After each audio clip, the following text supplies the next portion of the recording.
এতক্ষণ লাগে শালার বরের বাসর ঘরে আসতে? জানিস কতক্ষণ ধরে অপেক্ষা করছি?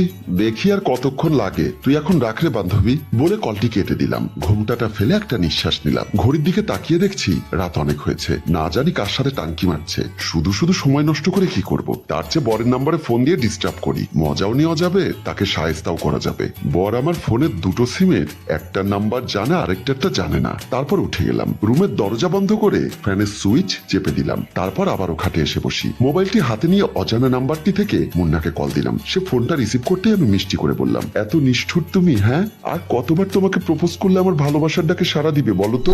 ওদিকে মুন্না সোফায় বসা। এমন কথা শুনে সে কাশি দিয়ে তোতলাতে তোতলাতে বলল, কে কে কে বলছেন আপনি? আপনাকে তো চিনলাম না। এদিকে এবার কান্নার নাটক করে উঁচু আওয়াজে বললাম, হায় আল্লাহ, একটা বছর ধরে কথা বললাম, সুখ দুঃখের কত কথা শুনলাম, ভালো বন্ধুত্ব আমাদের। 1 মাস আগে প্রেমের প্রস্তাবও দিলাম তোমাকে, আর আজ আমাকে বলছো কে আপনি? এই, তুমি কি আমাকে সত্যি সত্যি ভুলে গেছো? অন্য কারো প্রেমে মজে গেলে না তো? নাকি বিয়ে করে নিয়েছো? বউয়ের চাপে আমাকে ভুলে গেছো তাই তো? মুন্না সব শুনে স্বাভাবিকভাবে বলল, আরে না, আমি বিয়ে করিনি। বিয়ের প্যারা সহ্য হয় না, আমি এখন সুখে আছি। মুন্নার কথা শুনে এত রাগ হচ্ছে, রাগের প্রকটে চুল ছিঁড়তে ও হাতের চামড়া কামড়াতে মন চাচ্ছে, পিত্তি চলে যাচ্ছে। মনে মনে গালি দিলাম, শালার ঘরের সুমন্দি, তুই বিয়ে করিসনি তাই না? আয় একবার রুমে, বুঝাবো ঠেলা, দেখিয়ে দিব বিয়ে করেছিস নাকি করিসনি। রাগটাকে কন্ট্রোল করলাম। স্বামীর ভেতরটা আরো ভালো করে জেনে নেবার জন্য তাকে ফের মিষ্টি স্বরে বললাম, তো আমার সাথে প্রেম করো। প্রেম করতে কি সমস্যা? আমাকে বিয়ে করলে পায়ের উপর পা তুলে খেতে পারবে। তোমাকে কষ্ট করে খাবার মুখে তুলে দিতে হবে না, আমি তুলে খাওয়াবো। তুমি বাসায় বসে থাকবে আর আমি অফিসে গিয়ে কাজ করব।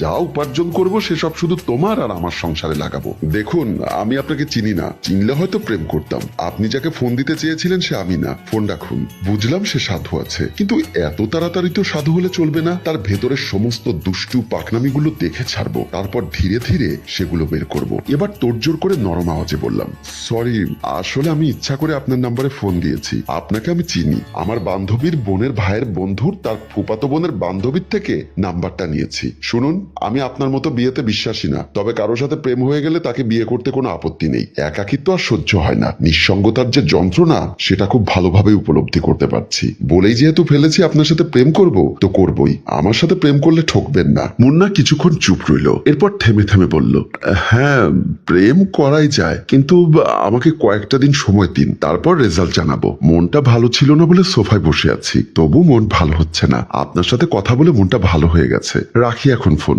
এটা শুনে মনে মনে বললাম, মন তো ভালো হবেই, মেয়ে লোকের কণ্ঠ শুনেছিস না, প্রপোজও পেয়েছিস, লুচ্চা কোথাকার। ফোন কেটে দিলাম, আবারও ঘোমটাটা ভালো করে দিয়ে দিলাম। কয়েক মিনিট পর মুন্না দরজায় কড়া নাড়ল। আমি উঠে দরজা খুলে দিলাম। ভিতরে ঢুকে সে মিষ্টি করে বলল, সরি, একটু দেরি হয়ে গেল, বন্ধুদের সাথে কথা বলছিলাম, কিছু মনে করো না। আমি চোখ পাকিয়ে কৃত্রিম হাসি হেসে বললাম, না, রাগ করবো কেন?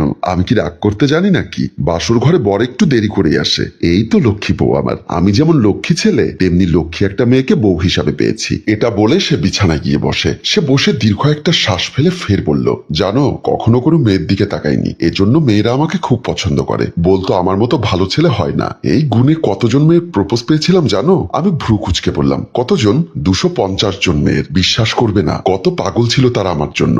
আজও একটা মেয়ে ফোন করে সে কি কান্নার কান্না, বলল যে আমি যদি তাকে বিয়ে না করি তবে বিষ খাবে। দেখেছো অবস্থা? স্বামীকে নিয়ে তোমার গর্ববোধ করা উচিত। এতজনের প্রপোজ পাবার পরও কারোর সাথে প্রেম করেনি। আরে প্রেম করে মানুষ, প্রেম তো করবো বউয়ের সাথে। মুন্নার চাপাবাজি শুনে হাসবো নাকি কাঁদবো বুঝতে পারছি না। তার কথার চালে আটকে গেলাম, তার প্রতি রাগও চলে গেছে। ও তো টাউট বর, সব তো বলেই দিল বুক ফুলিয়ে। সে বুঝালো তার জন্য মেয়েরা কত পাগল। মুন্না উঠে আমাকে বুকে জড়িয়ে নিয়ে বলল, তবে যে মেয়েটা আজ রাতে ফোন দিয়েছিল তার কণ্ঠটা জোশ। সে যদি বিয়ের আগে প্রপোজ করতো তবে রাজি হয়ে যেতাম। চোখ গরম করে তাকিয়ে রইলাম তার দিকে। সে আমার দিক থেকে দৃষ্টি সরিয়ে নিল। আমি বিছানায় উঠে নিজের মতো শুয়ে পড়ি। বিয়ের প্রায় 1 মাস হতে চলেছে।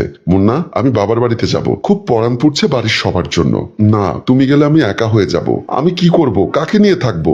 এখন যেতে হবে না, পরে আমি সহ যাব বলে মুন্না বের হয়ে গেল। তুমি কি কখনো আমার কষ্টটা বুঝবে? কে শোনে কার কথা? সে অফিসের উদ্দেশ্যে চলে গেল। খাটে বসে ভাবছি, আমার কথা শুনবে না তাই না? সেই নম্বর দিয়ে কথা বলে ওকে বেইজ্জতি করব। ফোনটা হাতে নিয়ে কল দিলাম। রিসিভ করতেই আমি আদুরে গলায় ভালোবাসা মাখা কণ্ঠে বললাম, ভুলে গেলে আমার প্রেমের প্রস্তাবের কথা? বলেছিলে ভেবে জবাব দিবে, কই সেই জবাব? 1 মাস হয়ে যাচ্ছে। মুন্না অফিসে বসে হুঙ্কার বেড়ে খেপা স্বরে বলল, রাখছেরই তোর প্রেম। আমার বউয়ের সাথে ঝগড়া লাগছে আর ও আসছে প্রেম নিয়ে। ফোন ডাক। ন্যাকামি বলে মুন্না কলটি কেটে দেয়। মুন্নার কথা শুনে বোকা বনে গেলাম। এই পিসটাকে তো দেখছি প্রেমের জালে আটকানো যাচ্ছে না, মজাও নেওয়া যাচ্ছে না। মুন্না বাসায় এসে কলিং বেল দিতেই আমি দরজা খুলে দিলাম। সে ফোনটি বের করে আমাকে রেকর্ডিংটা শোনাচ্ছে। আমিও মন দিয়ে শুনলাম। দেখো কত মেয়ে আমার জন্য পাগল, অথচ কিভাবে তাদের ঝাড়ি দেই দেখো। লজ্জা পেলাম খুব, লজ্জায় মরে যেতে মন চাচ্ছিল। সে মুচকি হেসে রুমের দিকে চলে যায়। মুন্না গিয়ে খাটে বসে নিচ থেকে আমার নাম্বারে কল দিচ্ছে। আমি রান্নাঘরে মোবাইল রেখে অবাক হয়ে রিসিভ করি। এবার সেই প্রতিশোধ নেবার পালা। মুন্না ঢং করে বলল, সরি, সেদিনের ব্যবহারের জন্য দুঃখিত। আমি তোমার সাথে প্রেম করতে রাজি। আমি প্রচন্ড রাগ স্বরে বললাম, রাগ সারা তোর প্রেম? আমার বরের সাথে লাগছে ঝগড়া আর ও আসছে প্রেম নিয়ে, ফালতু কোথাকার। বলেই ফোনটা কেটে দিলাম। খুব দারুণ লাগছিল, পৈশাচিক আনন্দ হচ্ছিল। পরদিন বাসায় মুন্নার কাজিন প্রিয়া এলো। তারা দুজনে সোফায় বসে বসে ঘেঁষাঘেঁষি করছে ও কথা বলছে। তা দেখে সিদ্ধান্ত নিলাম বোকাটাকে মজা দেখাবো। পর্দার আড়ালে দাঁড়িয়ে দিলাম ফোন। মুন্না ফোনটা রিসিভ করার সাথে সাথে নরম গলায় বললাম, কালকের ব্যবহারের জন্য দুঃখিত। সেদিন একটা ঝামেলা ছিলাম, তাই ওরকম আচরণ করেছি। সত্যি বলছি, আমি বিয়ে করিনি। আরে কিছু মনে করিনি। শোনো, একটু পরে কথা বলবো, ফোনটা রাখি। মুন্না বলে কল কেটে দেয়। কে রে এটা এত কথা বলছে? তোকে একটু পর জানাচ্ছি। এদিকে আমার প্রচন্ড রাগ হচ্ছে ফোন কেটেছে বলে, কিন্তু চোখ ঘুরে গেল যখন দেখলাম 2 নং সিম দিয়ে নয়, 1 নং সিম দিয়ে কল করেছিলাম। আসলে ফোনের 2 নং সিমটা ইনসার্ট হয়ে গেছে। মাথায় হাত আমার। ওদিকে মুন্না ফোনের স্ক্রিনে তাকিয়ে মিটমিট করে হেসে সে তার কাজিনকে বলল, তোর ভাবি কত চালাক, আমাকে বোকা বানাতে এতদিন রং নাম্বার দিয়ে কথা বলে মজা নিয়েছে। আজ সে তাড়াহুড়ো করে আসল নাম্বার দিয়ে ফোন দিয়েছে। এই যে দেখ, আজকে রাতে ওকে মজা দেখাবো। আমাকে জানা শোনার রিয়াকশনটা কেমন? হ্যাঁ জানাবো। মাঝরাতে মুন্না বিছানা থেকে উঠে সোফায় চলে যায়। আমি তা দেখেও কিছু বললাম না। সে যাওয়ার একটু পর আমার ফোনে অচেনা নাম্বার থেকে কল এলো। আমি রিসিভ করলাম। ফোনের ওপাশ থেকে মিষ্টি আওয়াজের কণ্ঠস্বর শুনতে পেলাম। বুঝলাম মুন্না ছাড়া কেউ নয়। সে বলছে, আপু আপনার জন্য বিশেষ অফার রয়েছে। আমি এক্স কোম্পানি থেকে বলছি। আপনার কাজিন আপনার নাম্বারটি দিয়েছে জবের ব্যাপারে কথা বলতে। আপনার কি মাস্টার্স কমপ্লিট?